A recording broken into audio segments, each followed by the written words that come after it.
Good morning students, hope you are all fine and staying safe at home.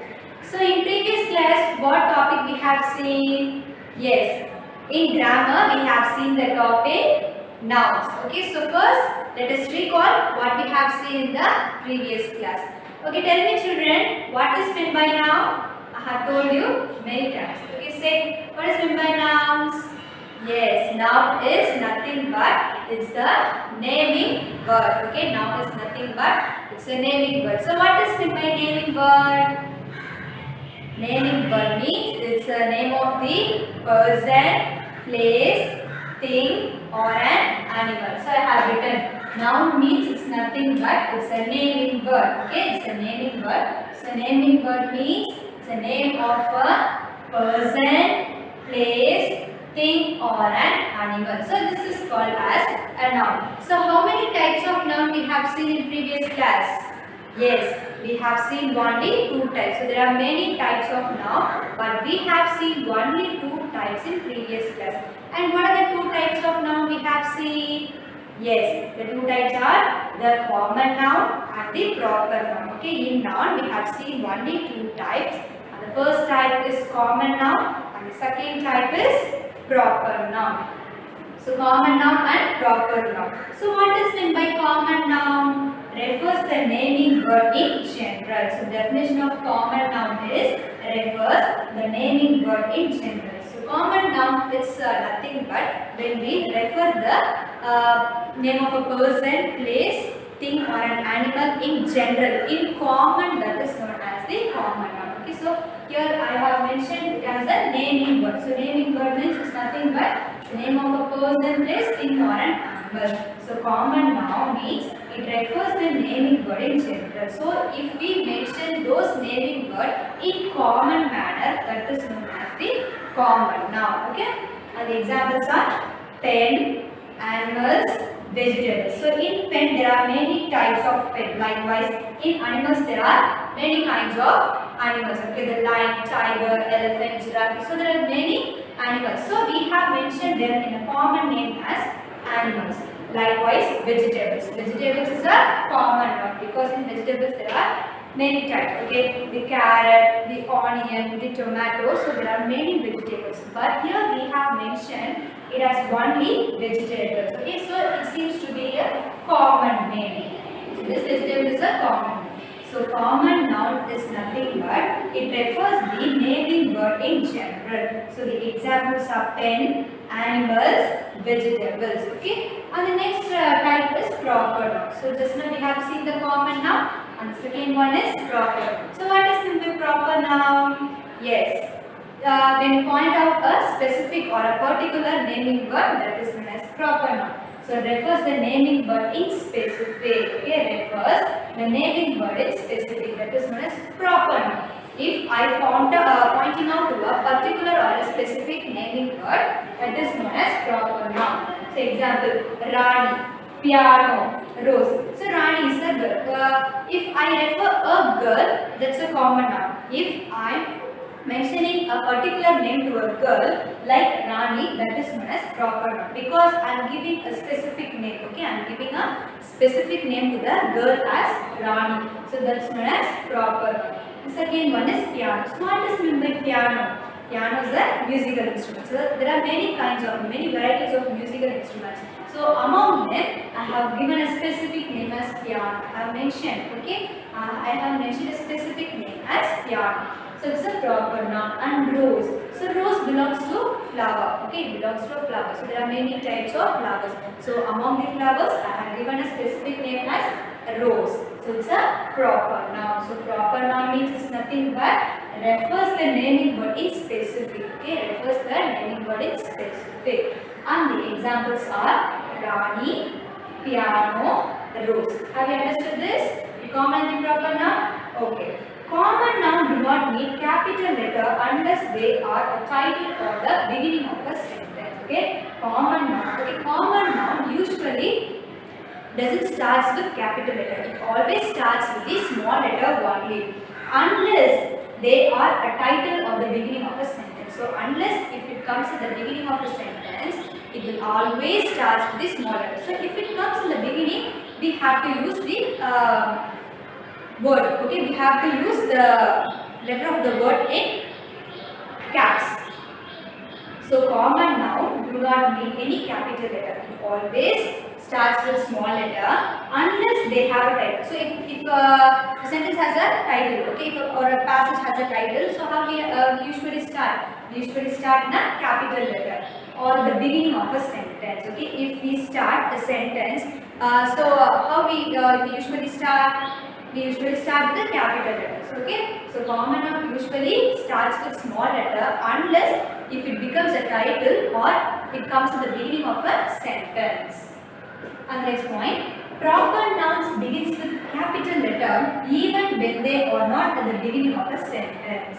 So proper noun begins with capital letter. So proper noun always begins with the capital letter even if they are not at the beginning of the sentence. So if it comes to the center also, if it comes to the center of the sentence also, we have to write it only in the capital letter. Okay, we have to write only in the capital letter for proper noun. But in common noun, we have to write in small letter unless they starts at the beginning of the sentence. Okay, if it starts in the beginning, we have to use capital. But if it comes in the middle, what we have to do? We have to write in small letter.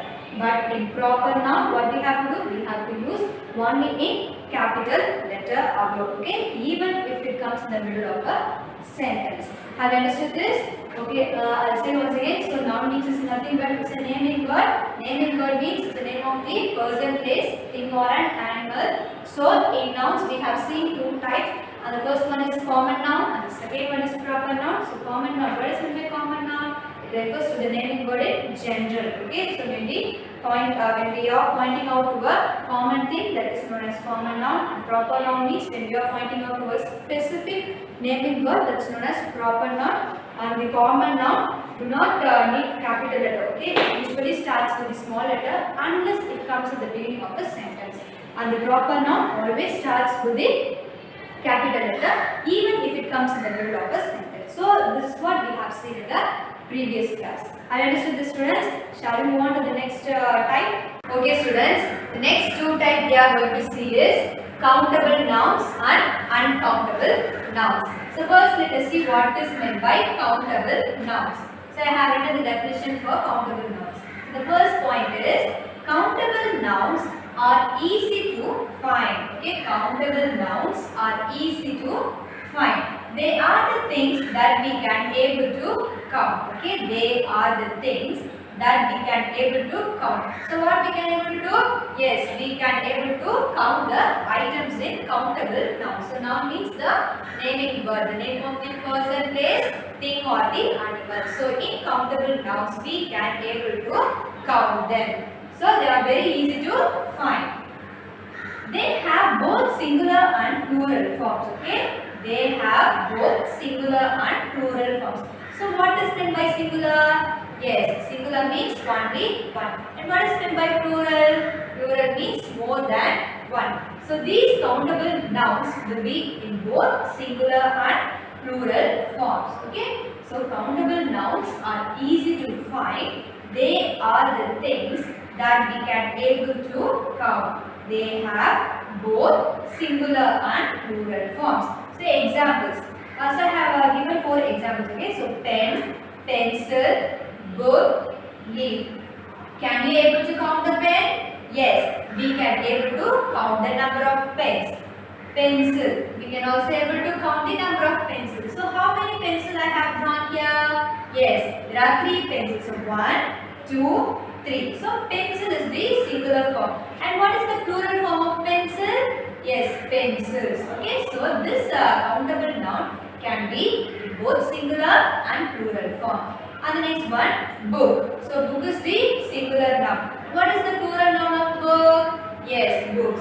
So there are 2 books. Okay, 1, 2. So book, books. And the last one is leaf.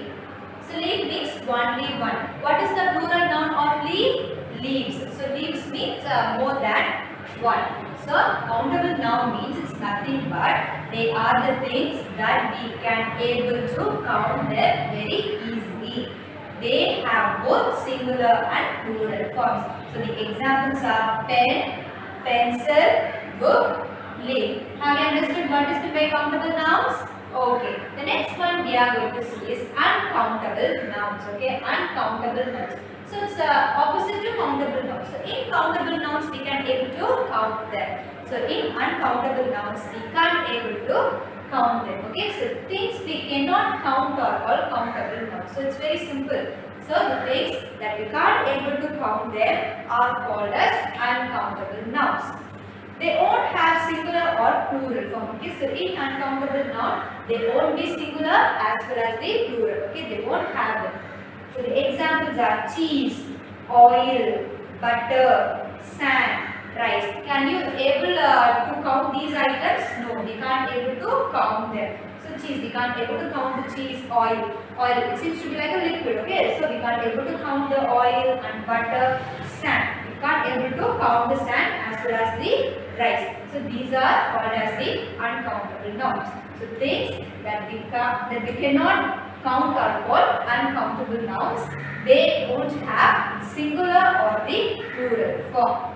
So look at the example here. I have given another two examples: sugar, water. Okay, milk. So there is some sugar in the bag. So this is a bag, and inside the bag there is some sugar. Okay, can we able to count the sugar?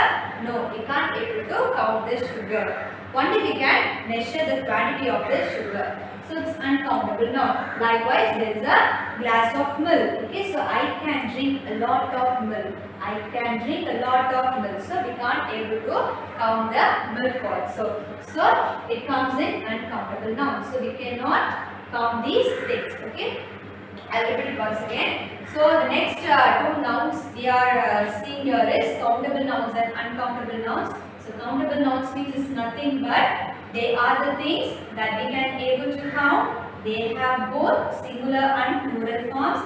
And the example of pen, pencil, book, leaf. Okay, so these are all the singular nouns, and the plural form of these nouns are pens, pencils, books, leaves. So in countable nouns, the noun will be in both singular and the plural form. In uncountable nouns, we cannot count, the things we cannot count are called as uncountable nouns. So in uncountable nouns, they won't be singular and plural. So cheese, oil, butter, sand, rice, sugar, milk. So these are all the uncountable nouns. So we have seen the common noun, the proper noun, the countable noun and the uncountable noun. So hope you all understood these four nouns. Now we will count some things. You have to identify whether it is countable or uncountable. First I am going to count some rice. Can we count it? No, we can't count the rice. Here I have a cup of rice. So we can't able to count the thing. Here the thing is rice. So the thing we can't able to count are called uncountable nouns. So tell me children, it is a countable noun or uncountable noun? Very good. It is uncountable noun because we can't able to count the rice. 1, 2, 3 or so on. So it is uncountable noun. Now I am going to count the pens. 1, 2, 3, 4, 5. So here I have 5 pens. Tell me children, the thing we can count is called countable noun. It is countable or uncountable noun? It is countable noun. We can count the pens. Now I am going to count the water. Tell me children, we can count the water?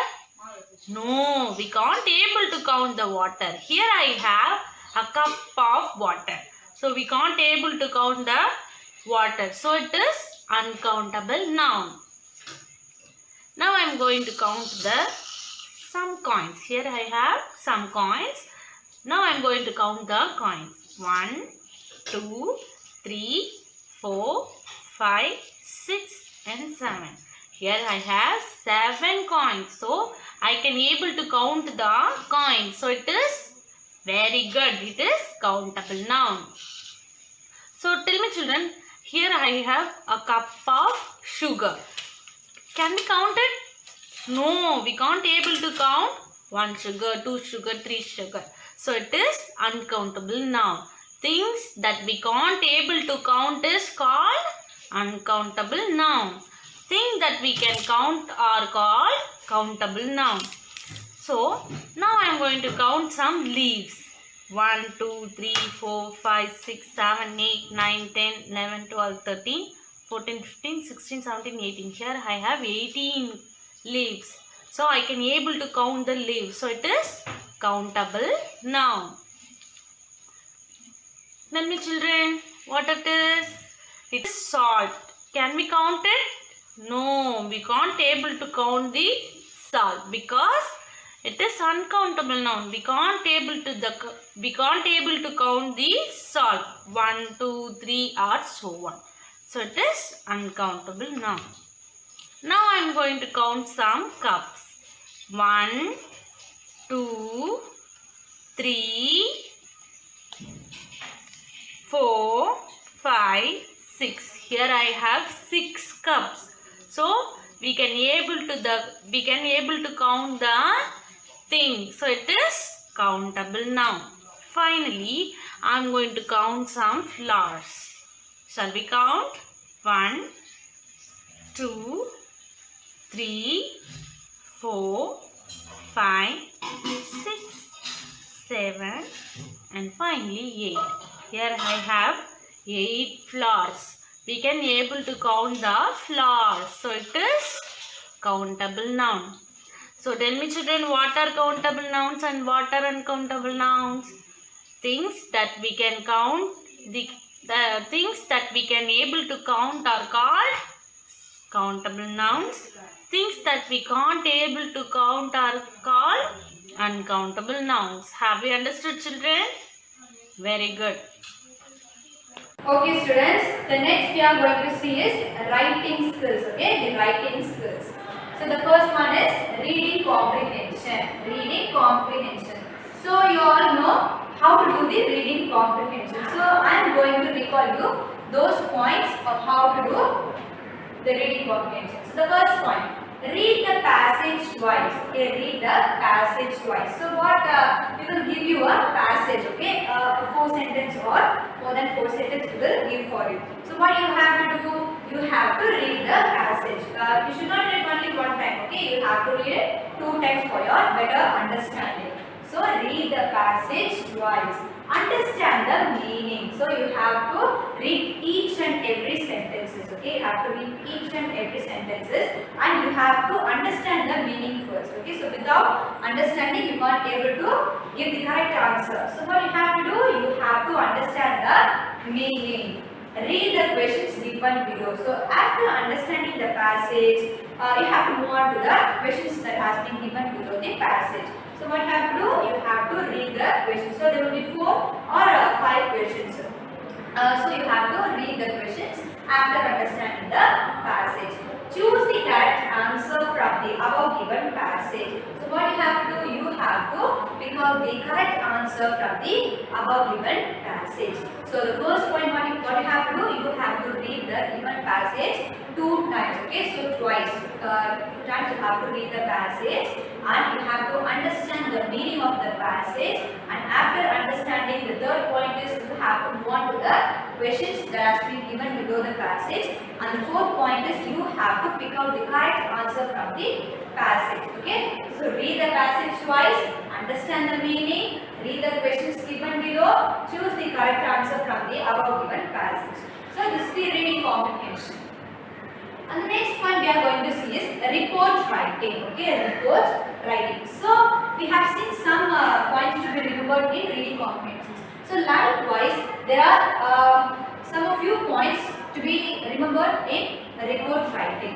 So the first point is think of a good title. Write correctly. Okay, the first point you have to keep it in your mind is you have to give a suitable title for the passage. Okay, so the questions will be given for you. So what you have to do? You have to choose a suitable title for the given passage. Write correctly. So you should write correctly. Okay, so you should not do any mistake on writing the passage.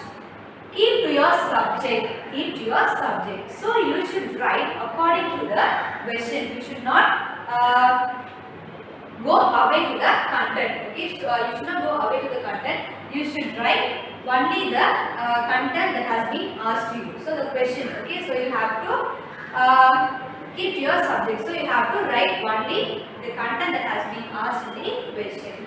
Tell things in right order. Tell things in right order. So you should write in a correct order. You should not shuffle those sentences. Okay, you should write in a correct order. Then make your paper. Make your paper look neat. Okay, so you have to write very neatly. So that is the fourth point they have given. How you have to write? You should not scribble or overwrite. Okay, you have to write it neatly. So these are all the 4 points. You have to keep it in your mind while writing the report writing. Okay, the first point is think of a good title, write correctly. And second one is keep to your subject. You should not go away from your content. And third one is tell things in right order. So you have to write in a correct sequence. Make your paper look neat. So you have to write it neatly. So I have given example for a report writing. Okay, the question is about write a passage about the Uncle Lord's farm. So this is the question. Okay, write a passage about Uncle Lord's farm. So what we have to do first? Yes, we have to give a suitable title. So I have given the title as Uncle Lord's farm. Okay, Uncle Lord's farm. So this is the title I am going to give for this passage. So after that, what we have to do? Keep to your subject. So we have to write only related to the Uncle Lord's farm. About the farm we have to write. Okay. So I'll read the passage. Listen to me. Father took me to visit Uncle Lord's farm. I saw many cows. He has 50 cows. They eat grass in big green farms.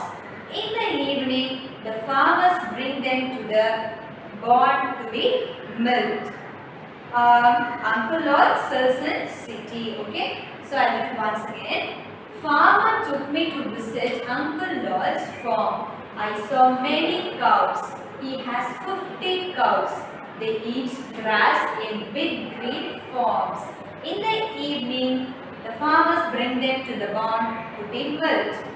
Uncle Lord sells in city. So this is all about the cow that the Uncle Lord has in his farm. Okay, so this passage is about how he is taking care of this cow and what he is doing to the cow's milk. So we are writing only to the content. Okay, we are writing only to the content that has been asked in the question. So what is the question here? We have to write a passage about Uncle Lord's farm. So okay. So the third point is tell things in correct order. So these sentences are in a correct order. Okay, these sentences are in a correct order. So what's the sentence? Meaning of the first sentence. Father took me to visit Uncle Lord's farm. Okay, a father has been taking a person, has been taking his son to visit whom? Uncle Lord's farm. Okay, they are going to a farm. Okay, the farm belongs to Uncle Lord. So Lord is the name of the uncle. I saw many cows. So what does he notices? Yes, the person notices cows in the farm. He has 50 cows. So how many cows do Uncle Lord have? Yes, he is having 50 cows. They eat grass in big green farms. So what does the cow eats here? Yes, the cow eats grass. Okay, it eats grass in big green farms. Okay, the surrounding is very greenery. Okay, so in that farm, the cows are eating the grass. In the evening, the farmers bring them to the barn to be milked. So in the evening time, what happens? The farmers are taking the cows to be milked. Uncle Lord sells in city. So after getting the milk, what happens? This Uncle Lord will go to the city to sell the milk. So this is all about the meaning of this passage. Okay, it seems to be in a correct order. So we have to write in correct order. And at last, make your paper look neat. So we have to write very neatly. Okay, I'll repeat once again. We have to give a suitable title for the passage and we have to write in a correct order. We should not go away from our subject. We have to write related to the question. So father took me to visit Uncle Lord's farm. I saw many cows. He has 50 cows. They eat grass in big green farms. In the evening, the farmers bring them to the barn to be milked. uncle also in the city. So this is all about the report writing. Okay. So you have to keep these points in your mind while writing the report writing. So it's very simple, children. Okay. And this is for your home assignment. Complete the given worksheet. Complete the given worksheet. So worksheet will be given. You have to complete it. Okay. So hope you all understood this class. See you in the next class. Thank you everyone.